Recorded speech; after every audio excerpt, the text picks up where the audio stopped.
Watching us, we welcome you into the program. Just like to remind you, if you're on YouTube, hit that like button, give us a subscribe, hit comment.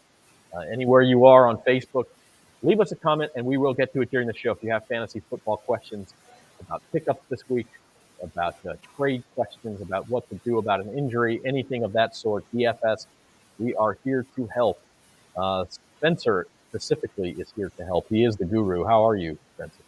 Hey, Zach. Doing good, man. Doing good. It was a little bit of a rough week for me. I'm not going to lie. It has as usual, a lot of unpredictable stuff and a lot of injuries, but it was good to see a lot of the elite offenses get back on track, especially the Chiefs. Even the guru has rough weeks sometimes. It does happen. So. Yep, it does happen. I'm not immune to bad weeks. I'll be real with y'all. But go ahead and drop us a comment. If you do have a question throughout the show, we'll be happy to get to those. And we will get going. First of all, before we get going, we want to mention that we are brought to you by Caesars Sportsbook and that you can sign up for the Caesars Sportsbook app in Louisiana now. Can't quite play yet. That's coming probably around the end of the year.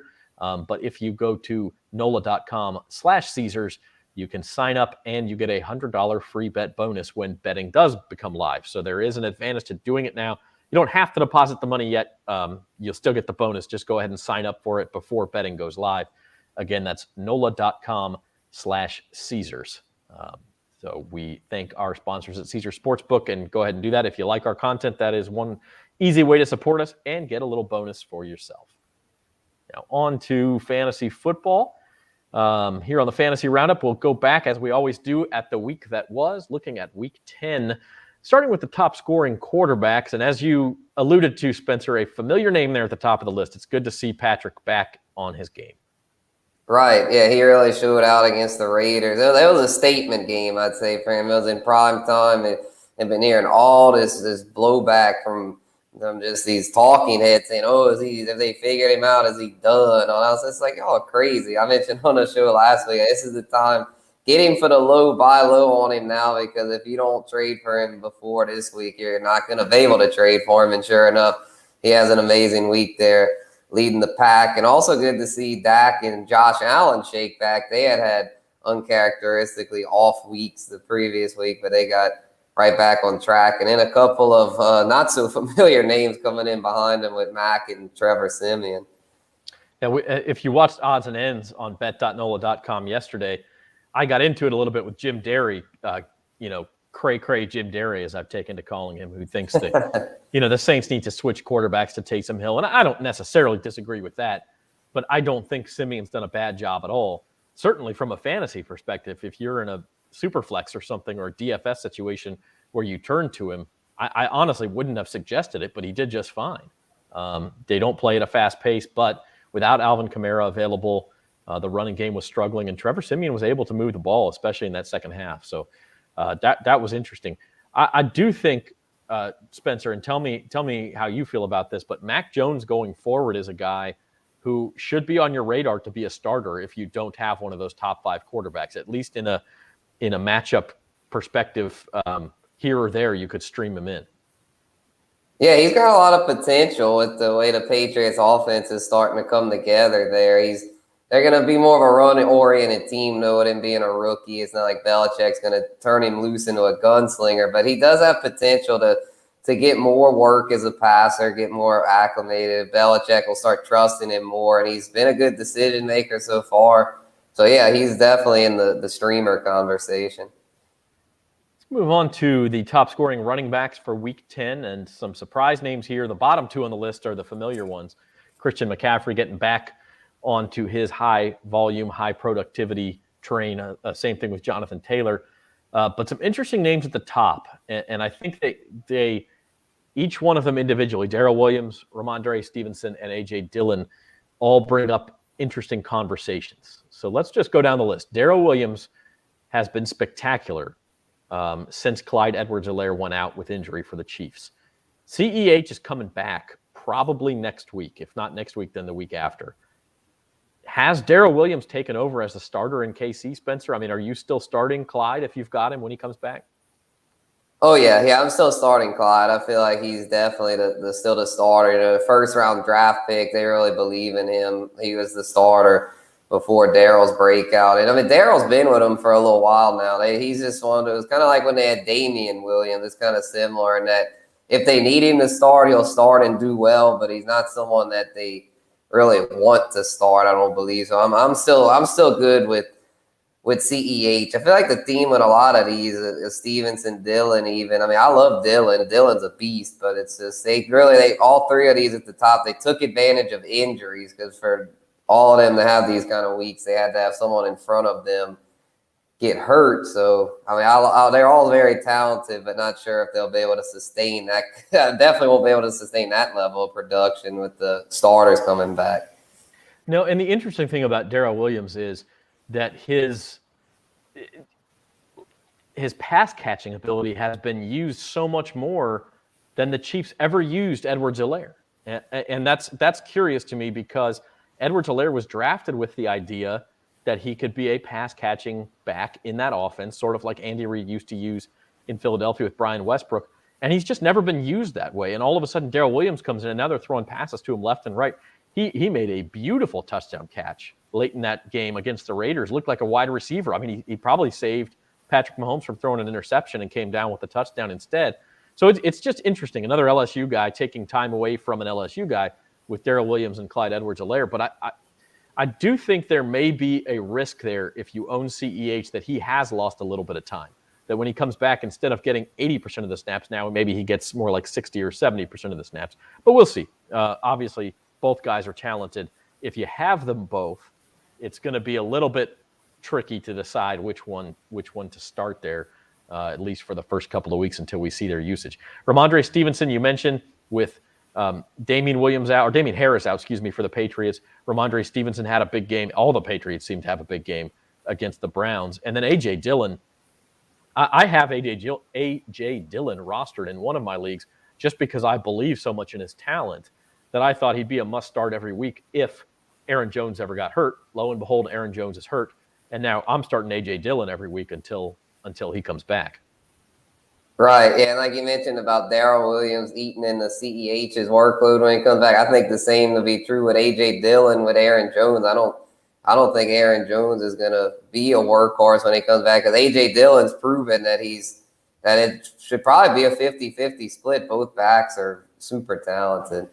And really, Aaron Jones got hurt late in the third quarter of that game in Green Bay, and Dillon already had 10 or 12 touches at that time. So it's not like he just came in and cleaned up when Aaron Jones got hurt. Now, he got all of the fourth quarter work because of that, and that was significant. But, you're right. He was eating in a little bit to Aaron Jones' time anyway.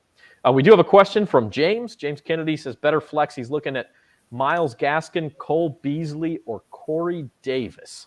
What do you think there, Spencer, for a flex?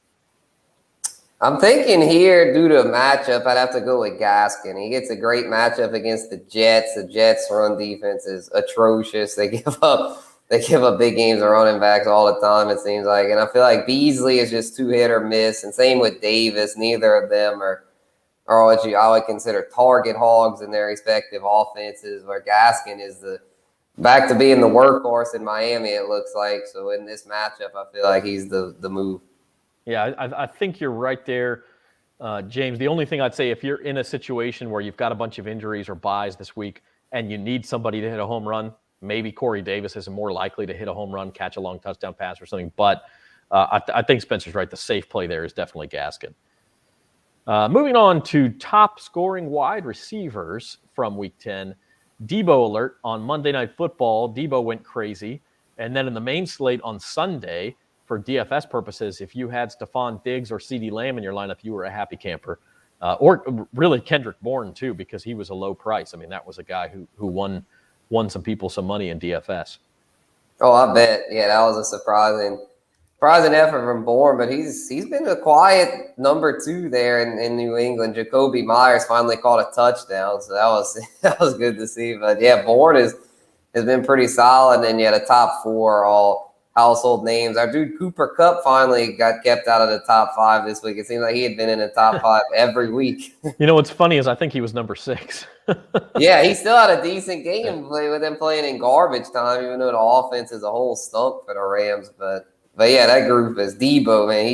he's showing that he's probably the best value. If you go back at it, all the guys that were drafted, his ADP was around the 8th or 9th round. That's just an absolute steal. No one. I don't think there's any better value right now than him. Well, him and Cooper Kupp too would have been a steal in any league. In fact, I've mentioned this probably 3 times already this year, and I know y'all are getting sick of it, but the fact that I was one spot away from getting Cooper Kupp, I had him targeted for the whole round. I was so excited to get him. He was going to be my number 2 receiver behind Davante Adams, and then the guy right before me, sniper, got him. I ended up with Amari Cooper, who it has been okay. I mean, he's been hit or miss. It hasn't been a disaster or anything, but just imagining that lineup in my head with Cooper Kupp with Davante Adams, it would have been a beautiful thing. But anyway, those are my own personal regrets. You are on the Fantasy Roundup here for Week 11 of the NFL season. Zach Ewing and Spencer Urquhart with you. Moving on to the top-scoring tight ends of Week 10.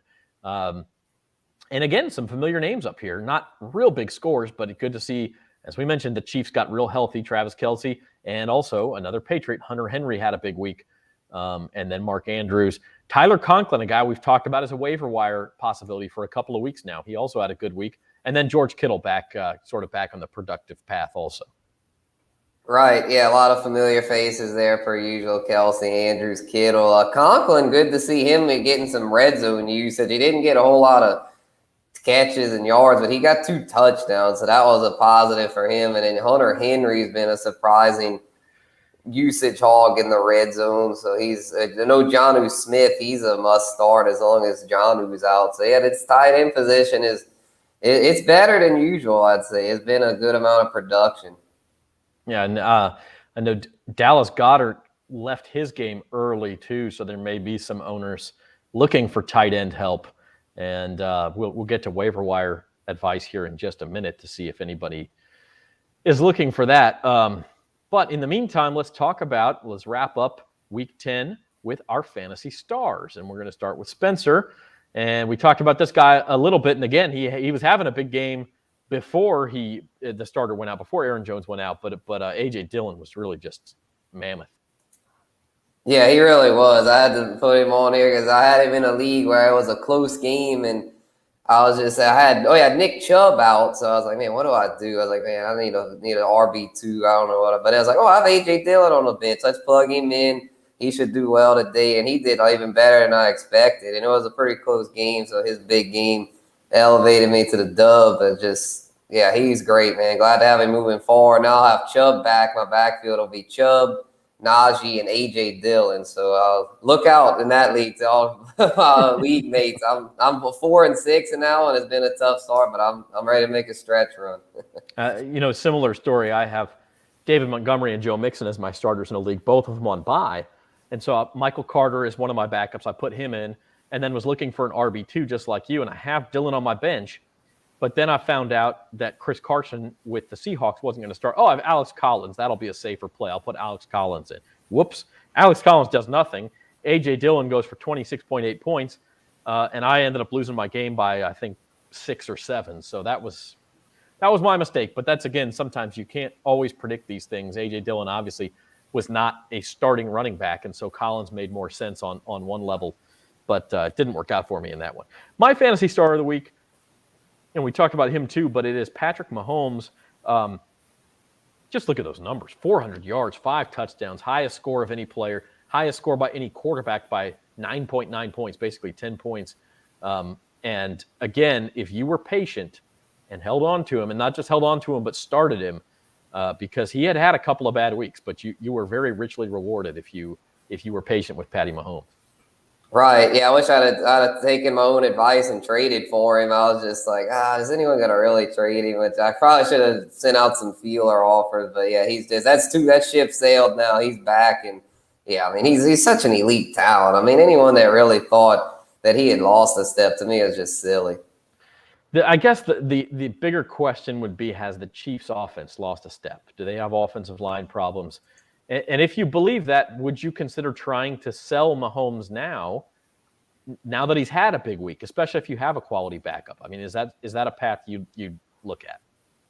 That actually is a good point. It's possible if you could get, I know trade deadlines are coming up in a lot of leagues because the Raiders are they're kind of just in turmoil right now. So it was a pretty easy matchup. It's not like he lit up the Steelers or the Bills or something. So, I mean, I could consider it, but it would be hard for me to trade him because I still believe he's an elite fantasy quarterback. Yeah, I mean, quarterback's one spot where there's not a ton of drop-off. There was this week, but there's not normally a ton of drop-off. And so if you have another good option, but you're deficient somewhere else, maybe you do look into trading Mahomes. It's certainly a possibility. But in the meantime, the more traditional way to improve your roster, of course, is the waiver wire. And here on the Fantasy Roundup, we will turn our attention now to Week 11. And Spencer, your waiver targets for Week 11, a familiar name there at the top. Yeah, well, Cam Newton, yeah, he's back. I'm back. Oh, yep. He sure was. Had a big impact. Wasn't even the starter. And so now that he's taken over as the starter, I think he's definitely worth a pickup if you need a quarterback because of his dual threat ability. He gets a good matchup this week against Washington, against his former coach, Ron Rivera. That'll be interesting to see how he does in that one. But I think he'll do really well. He's got a big chip on his shoulder after having to sit out half the season. And I think he's going to come out guns a-blazing, and he might not – yeah, I mean, he's never going to be a great passer, but for fantasy with his dual threat ability, he's always in the mix, I'd say. And then Rhamondre Stevenson, we mentioned him earlier. To me, he's a must-add, even though Harris could be back this week, but I still would go and get Stevenson because he's shown that Belichick trusts him. If Harris is out, Belichick trusts him to be the workhorse after not trusting him earlier in the season. So I'm thinking that he's somebody that, kind of like with A.J. Dillon, even though he's not the starter, he's definitely worth keeping stashed on the bench. And then there wasn't a whole lot at receiver this week, so I would dove a little deeper with Brian Edwards, a good deep ball guy there for a Raiders team that's probably going to have to be playing from behind a lot. Their defense isn't too good over there. So I'm thinking Edwards might be able to have a strong stretch run. We do have a question here that has come in from Oyol, I guess, Kareem Hunt or Saquon Barkley. And both those guys coming off injuries. Number one, Kareem Hunt has not been activated off IR yet. So if that doesn't happen, you got to keep an eye on those injury reports. But let's say they're both going to play this week, Spencer. Saquon Barkley has the Bucs on Monday night. Kareem Hunt has the Lions on Sunday, but Nick Chubb also probably coming back. Where do you land there? Yeah, that's tough. I'd say for rest of season, definitely Saquon, as he's going to be the primary guy. This week is a tough matchup against Tampa Bay, but I'd probably still go with him, even for this week over Hunt. I mean, Antonio Gibson just had a good week against Tampa's run defense. Maybe that run defense isn't quite as good as it once was, and I think Saquon's going to be really motivated to come back, where Hunt, I think Hunt, if he comes back, could do okay, but they'll probably want to ease him in more as far as like Chubb. As long as coming off COVID, they should be back to his normal workload, where Hunt, coming off of more serious injury, I wouldn't expect them to use him a whole lot this week. So I'm taking Saquon. Yeah, it's a good point. I mean, and again, you have to watch the injury reports there. If one of those guys is doubtful or won't play and the other one will, obviously you have to go with the healthy one. But the Monday night factor with Saquon also complicates that because you may not know for sure if he's going to play on Monday. Although at this point, I think it looks like he is. Looking good. Yeah. It looks like this is the week for him, which means that the Devontae Booker gravy train is rolling to an end too. I've rode that for a few weeks in one of my leagues too. So we'll see what happens with the Giants. But Saquon, obviously an elite talent if he's able to play. My waiver wire targets, speaking of filling in for an elite talent, the Titans still trying to replace Derrick Henry. They went out and got Adrian Peterson. Adrian Peterson, frankly, has kind of fallen flat on his face. I think I read in 2 games now with the Titans, he's got 19 carries and 1 missed tackle. So 1 missed or broken tackle. I mean, so he's not getting to the second level at all. He's averaging 2.7 yards per carry. But Deonta Foreman, on the other hand, he looks like he's got a little get up and go in him. He looked pretty good against the Saints. I think he's going to start to get a little more of that target share. And if you are in a spot like I am in a couple leagues where you really need a running back, Deonta Foreman's worth a target in my mind. Also, Taysom Hill, the Saints, they haven't officially made a change yet, but keep an eye on that because if if the Saints do say on Thursday or Friday, like Taysom's going to start, and Sean Payton may not even say it, but if the reports come out, he immediately becomes like a top 10 quarterback because of that rushing ability. He's going to rack up the rushing yards. The Saints are going to use him. And just like we saw with Trevor Siemian, even passing the ball, the offense is such that Sean Payton will design plays to get some yardage for his team, and Taysom Hill stands to benefit if he is indeed named starter. And then at tight end, we talked about some tight end problems. If you've got Dallas Goedert and he's hurt, if you've got Jonnu Smith and he's hurt, Dan Arnold is just, he's turned into a real consistent option for Jacksonville. Oh, yeah. Yeah, I'm glad to have Dan Arnold in some leagues. He's basically their number one receiver right now. He's been killing it. And, Foreman I like a lot. I feel like he's somebody that, with Adrian Peterson looking truly washed up, I'm thinking that Foreman might be able to steal that job, like you said, and just looking pretty spry, looking like he may have finally be over that Achilles injury from a couple of years ago. And then Taysom, somewhat intriguing for sure. Just, man, it's the Saints offense, so it's just such a train wreck with no receivers. But he does have that rushing upside, so definitely worth adding in Superflex, no doubt. Yeah, Superflex, you got to have him.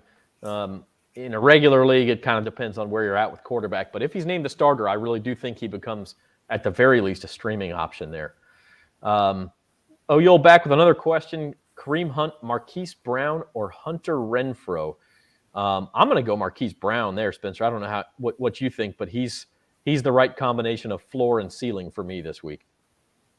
Right. Yeah, Hollywood. He's probably the move here. Renfrow, they play the Bengals. Okay, yeah, that's not a great matchup. I'd say if Renfrow had a better matchup, because Hollywood plays the Bears, which is although the Bears aren't that great in the secondary. They've been burned on deep balls before. Hollywood's the move here, I'd say. And he's clearly the number one in Baltimore right now. So that's the guy you want, especially.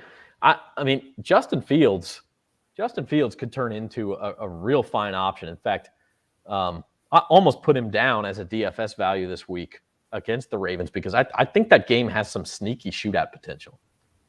Mm-hmm. Yeah, very well could. Yeah, but just don't forget about Rashad Bateman though in Baltimore. He's been pounding the table for him. You've been on Rashad all season. And I've got him rostered in at least one league that I can think of, and I may have to play him this week. So we'll see what happens. Moving on to DFS values here on the Fantasy Roundup. And Spencer, you got a little Bengals stack going on here in your Week 11 values. Right. Yeah, I like the Joe Burrow, T. Higgins stack. Jamar Chase is obviously the number one there, great talent, but we're looking for values here. And I feel like Higgins is just really undervalued there at 5,400. Burrow at 6,600 is a solid value. Quarterbacks is just such a good matchup, I feel like. And then Higgins, oh man, that's just like, wow, I couldn't believe he was that low because I feel like he's still the clear-cut number 2 with Tyler Boyd not doing all that much there. And there's really nothing else. It's a pretty narrow target tree there. It's basically Chase, Higgins, a little bit of Boyd, maybe a tad bit of Uzama, and that's it. So it's like Burrow should go off this week. He'll be fresh coming off a bye, and Higgins the best value out of all his weapons. I'd say James Conner I thought was a really nice value at 6,100 and gets a great matchup against the Seahawks. No Chase Edmonds. Again, he's on IR, so I expect Conner to rack up and continue his touchdown streak. And then Dawson Knox at tight end. I know his return this week was pretty rough, but I'm thinking he'll bounce back this coming week against the Colts and is a really nice value there right at 4,000. Yeah, Dawson Knox, a name who really exploded onto the scene and then got hurt almost and was gone almost as quickly as he was out there. So interesting there. I like it for 4,000. I like it. My DFS values for the week, and I want to turn this into a little bit of a larger conversation, but Cam Newton and DJ Moore, you could get him for less than 11,000 combined. And DJ Moore has been very vocal about being happy that Cam's back. He thinks he's getting the ball more. I can't imagine he says that without having some reason to believe that Cam's going to target him more than Sam Darnold did or PJ Walker did. And then A.J. Dillon, 6,200. Again, the guy's super talented. He's still not priced up to the point where he should be. I think you have to consider him as good as Aaron Jones. Aaron Jones would never be priced that low. Never. So I hop on Dillon immediately, almost a free space in those DFS lineups. And then Tyler Conklin of the Vikings. he had a good week last week. It's hard to bank on 2 in a row, but the Packers have also been somewhat vulnerable to the tight end because that defense has been so good against receivers. And so Russell Wilson went to Gerald Everett a lot, for instance, on Sunday. And so I think Conklin could go off again. But I did want to turn this into a little bit of a larger conversation, Spencer. Cam Newton, are you buying him all the way as a top 10 QB for the rest of the season? And then what does he do to the rest of the Panthers' weapons? I'm about to say no on that. I'm not buying him to be that good. I feel like if he was still that good, he would have been on a roster. I don't know. I think he's got a lot of potential. I think he'll have some top 10 weeks, no doubt. As far as being consistent, though, I think it's going to be a lot of peaks and valleys. It's going to be some weeks he looks really good, other weeks he's going to stink. I feel like it's not going to be a whole lot better than Darnold. I mean, I think it'll be an upgrade, but it's not going to be like the Panthers of 2015. And DJ Moore, though, DJ Moore has had a great year. He had an off game this week, but I was with PJ Walker. So I think Cam's return definitely helps him. We got PJ Walker, DJ Moore, AJ Dillon. These abbreviations are getting confusing, man. But I think I agree with you. I don't know that Cam is top 10 rest of season. I think he's top 15. I think he's in a spot with the rushing. He's going to get some goal line work where maybe again, he's in that territory where if you have a lower end starter, you could talk about him as a streamer. You could pop him on your bench or certainly in a super flex league. I mean, I think he's a QB2 anyway. Yep, right on. Yeah, he's definitely worth getting in there in those super flex leagues. He was a steal for anyone that got him off the waiver wire. He might still be out there in super flex because it was a late deal. So, yeah, go get him if you can. Yeah, it'll be interesting to see. But I have a super flex league where I have Trevor Lawrence as my QB2, and I may start Cam because I was able to pick him up last week. Let's see. We do have a question, a comment in here from Christoph Eregs. I'm sorry if I'm butchering the pronunciation. Says, greetings from Denmark. Good evening to you. Denmark qualified for the World Cup this week, I think. So congratulations. Should I trade CEH, Mitchell, and Evans, believing that's Elijah Mitchell and Mike Evans, for Alvin Kamara and Adam Thielen, 0.5 points per reception? I think I'd do that deal, Spencer. I think you may be a little higher on CEH than me. Elijah Mitchell, by the way, had a broken finger. He's questionable for next week. Now, that's sort of a short term. It's probably just a 1 week injury. But I think I like the upside of Kamara and Thielen there. Yeah, it's a solid deal. The only thing I would say, I would ask for a third piece in return to go with it because Mitchell's the real deal. Elijah Mitchell's a really nice piece. I feel like him and CEH for Kamara is fair compensation, and Evans and Thielen. I actually don't prefer Evans over Thielen. So because of that, I would ask for like a bench running back a piece. You could get I don't know what his roster is, but it could be a piece like a Nyheim Hines or somebody that would at least be a decent depth to go with it. Well, one thing in those deals you can do when you're the one getting 2 and giving up 3, other way around, giving up 3 and getting 2 players, who are you going to drop? Can you throw them in? Because a lot of times, especially if it's a deep league, the last guy on somebody's bench is a pretty good player. Or at least a pretty good depth piece. Maybe it's an Alexander Madison at the Vikings, it's worth having on your bench because if Dalvin Cook gets hurt or if these domestic assault allegations, I don't think it's 100% sure thing Dalvin Cook's going to play for the rest of the year. And I'm just throwing Madison out as an example. But, you might as well ask, who are you going to drop? Will you throw him in? Or you look at his roster and maybe target a lower-end player specifically. But I do love the idea, especially if you're safely in your playoff picture, adding Alvin Kamara, Adam Thielen, 2 teams that are going to be in the playoff race. They're not going to be resting starters in the fantasy playoffs. They're going to be going after it. Those are 2 guys I love targeting. Yes, indeed.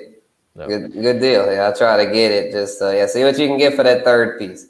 And it's a fair deal too. And I agree with you. Mike Evans a little bit better than Thielen, but I think Alvin Kamara clearly the best back in that if he's healthy, which all reports are he's not out long term. So let's do sleepers. We're talking to you on the Fantasy Roundup here on bet.nola.com. It's brought to you by Caesar Sportsbook. Go ahead, give us a like, drop us a subscription or a comment on YouTube. And we have a few minutes left, so we'll get to your questions. But first of all, our Week 11 sleepers, I might have stole your thunder on this one just a little bit, Spencer. I mentioned Deonta Freeman earlier. Oh, Dante Foreman, actually, but he's Foreman, yeah. Boy, that's a typo, isn't it? Yeah, so I probably got mixed up with Devonta Freeman. Yep. It is Deonta Foreman that Spencer is talking about. Foreman. Right. Yeah, maybe one day we'll have a Dante Freeman. It wouldn't surprise me, all the crazy names they got. But anyway, yeah, Foreman, I think good. Gets a great matchup this week against the Texans. That's the main reason I put him on the sleepers deal. I usually target guys that are kind of under the radar that have matchups to potentially, really blow up. So I'm thinking this could be the week Foreman takes over that backfield and sorry, Adrian Peterson, but he's just not getting it done, man. And Jeremy McNichols, clearly a third down back at this, but not a primary running back. So I think Foreman could break out. And I went deep sleeper this week, and I know I just said I'd probably start Cam over him. But I do feel like Trevor Lawrence has been he's been bad for a couple of weeks. That's why he's a sleeper, because he has not been good for 2 or 3 weeks now. But I still look at Trevor Lawrence and think there's something there. They're playing the 49ers this week. The 49ers, you think they've got a good defense. They do get a fair share of sacks and turnovers. They also give up a ton of passing yards. They're like 29th in the NFL in passing defense. If they're ahead, Trevor Lawrence is going to throw a lot. He's going to scramble. He's going to run. Sooner or later, the touchdowns are going to come. Am I crazy, Spencer? No, I wouldn't say you're crazy. I don't know the 49ers. It's okay. You can call me Spencer. You can call me crazy. It's okay. Yeah, I was like, he does have an elite ability, so it wouldn't shock me if he did well this week. The offense has been in such a rut, and the 49ers are doing pretty well in defense as of late. So I wouldn't expect him to pop this week, but he's definitely someone to keep an eye on. I feel like at some point he's got to break out. He's so talented. He just seems like one of those guys who is going to win somebody a DFS slate one of these weeks. And you just have to be, you have to be on him at the right time, right? But like even last night, the 49ers defense looked absolutely elite. Matthew Stafford still threw for 250 yards. He still had several opportunities in the red zone. And obviously Stafford's more experienced than Lawrence, whatever. I think if they're behind, the Jaguars are going to go for broke. I don't mind him this week. Again, we're talking about quarterbacks. If you're in a one-quarterback league, you probably have a better option. But from a DFS perspective or a Superflex perspective, I certainly don't mind him this week. If you have questions, I know we've answered a few. Go ahead and drop them. We just have a couple of minutes left. But if you have questions throughout the week, you can certainly ask Spencer on Twitter or Instagram. He is at Spencer the Guru on both of those platforms, and happy to answer those questions. You can also read his columns on bet.nola.com both Tuesday and Thursday. And that is also in the Friday edition of The Advocate and Times-Picayune. You can read Spencer and his matchup advice for the following week. It's getting down to it, man. What do we got? 3, depending on your league, 3 or 4 weeks left before the playoffs. Right. Yeah, it's getting to the nitty-gritty time. It's the time where if you're going to make your league's playoffs, you got to make a move here. If you're already up there, just maintain it. Don't do anything crazy. Like I'm in a league where I'm 9-1, so I'm not even messing with the waiver wire. I'm content with my team. They're doing well. I'm not worth trying to overthink it. But if you're a team that kind of in go for broke mode, then yeah, try to shake things up. Don't want to just sit there and not make any moves. If you are 9-1 for like the team you mentioned, and you're basically locked into the playoffs at this point, are you trying to arrange your bench so that you have handcuffs, so that you have the backup running backs and backup the next receiving options?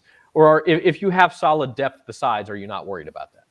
Yeah, this league it's a 10-team league, so I'm not super worried about it because I have really solid depth, so I don't want to drop those guys. But if you're in like a 12-man or especially a 14-man league, yeah, definitely get your handcuffs lined up because there's just not a whole lot of quality depth to go around. So yeah, if it just kind of depends on the depth of the league, that's sort of the handcuffs are really important in those deep leagues because if you don't have them, then you're looking at a wire and it's like, oh crap, there's nothing there. Yeah, absolutely. Absolutely.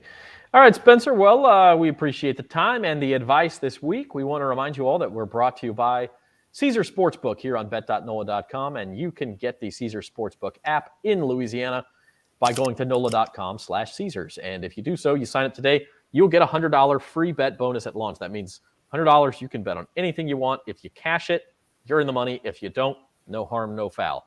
So go ahead and download it. It's very easy to use. It's actually fun to download it. We were talking about this on the Sports Betting 101 show last week. It's fun to just download it and poke around and see what different options they have, mess around with parlays and teasers, see what they pay. You can actually put in the dollar amount you want to bet, and it'll tell you what the payout is.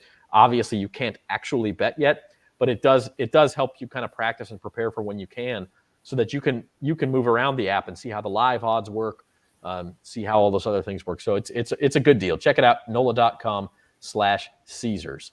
To that end, we will be back on Thursday with At the Book, myself, Jim Derry, Devin Jackson, and we will lead you into the football weekend from a sports betting perspective. Pretty good fantasy game, Patriots and Falcons coming up on Thursday night too, Spencer. And before we go, it looks like Ray Gamer got a couple of questions in for us. Let's answer these real quick before we go. First one, tight ends, looking at Gesicki against the Jets, Dawson Knox, or the Colts, or if he should get Hunter Henry off waivers. It's okay, so it's not a PPR. If you can get Henry, I'm going Henry there. But Gesicki, all three of them are good options. Mm-hmm. Yeah, since it's standard, if it's between Gesicki and Knox, I'd go Knox because there's more potential for a touchdown, I'd say. Are you in agreement on Henry if Ray can get him on waivers? Yeah, I'd say so, because I wouldn't expect Jonnu Smith back, and even so, I mean, Henry's the go-to guy there in the red zone, and what's been a pretty, I won't say explosive, but it's starting to become more explosive Patriots offense. Yeah, I like Henry there, and then if not, Spencer says go with Dawson Knox. And then the other question from Ray, what defense to stream this week? We have the Chargers against the Steelers, Panthers against the football team, or the Browns against the Lions. Now, a week ago, I think I would have said the Browns, but they got pulverized by New England. What do you think? I'm thinking this is tough. I'd say either the Chargers or the Browns. I'm going to give the edge to I'm going to go with the Chargers. I'm thinking even if Big Ben can come back, that Steelers offense is kind of broken right now. It is, and I'm going Chargers. I agree with you. I think the Panthers are a clear number 3 there. Washington's been a little bit better lately. They've got some weapons. Chargers or Browns is a toss-up, but the Steelers have been a mess, so you can't necessarily go wrong with that. But I do think, and we'll talk about this on Thursday, I love the Browns against the Lions. The Lions got that tie. They've had a pattern this year where they play well, they play somebody close, and then they get killed the next week. And if that follows, they're going to get killed by Cleveland. So I'm actually, the more I think about this, I kind of like the Browns defense. I think you could rack up some points there. One last question. 10-man full PPR. Fournette, Eckler, A.J. Dillon at running back, Metcalf, A.J. Brown, Keenan Allen at wide receiver. Which one do you bench? He's got a loaded roster here. Yeah, for real.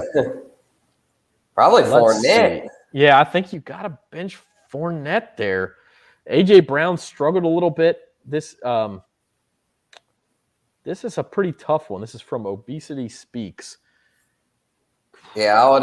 Because Fournette, I mean, I know he catches passes too, but I feel like that I don't see that being like a big shootout against the Giants. And on Monday, I think it was last year, they struggled against the Giants. I don't know. I mean, it's just, I can't see sitting any of those receivers or A.J. Dillon since he's the starter. It's just, they're all great options.